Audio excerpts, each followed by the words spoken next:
Let's add a reinforcement pad to a piece of pipe that we've created on screen.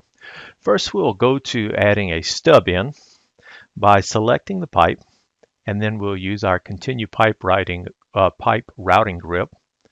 We'll pull that out and we'll change this into a stub in by right-clicking and choosing stub in. We also need to go ahead and specify the size that we're going to use here.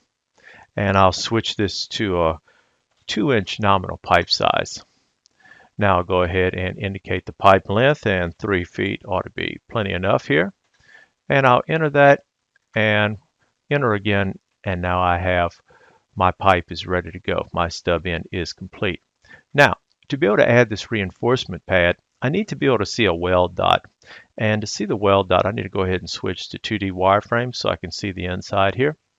And you'll see this weld dot appear in the center of the pipe. Now, in the event that you cannot see this red dot here, you may have your weld dot turned off. And that's simple enough to turn back on. If you'll type in plant weld display, and it'll ask you to enter a value. All you have to do is type on, and that will make sure that your dot is displaying.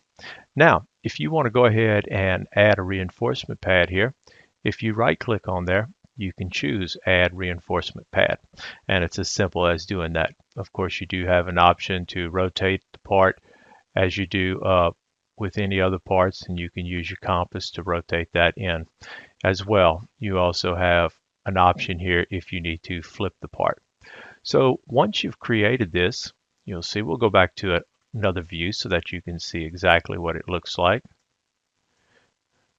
You can still go in here and select it, and then you could change that to a tap joint.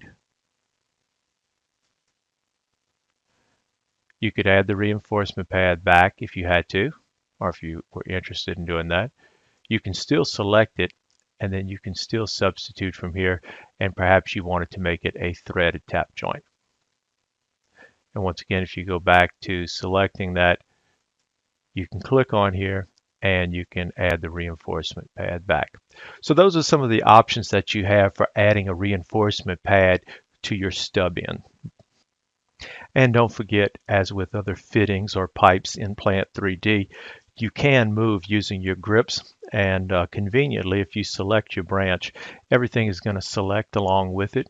And if you hit your move part, make sure you grab the one that is in the middle, and then you can either type in or you can move the distance that you want. If you keep it on ortho, it'll allow you to move 0 and 180 rather easily, and then place it where you want to be. And that's all you have to do to move the part that you've just created.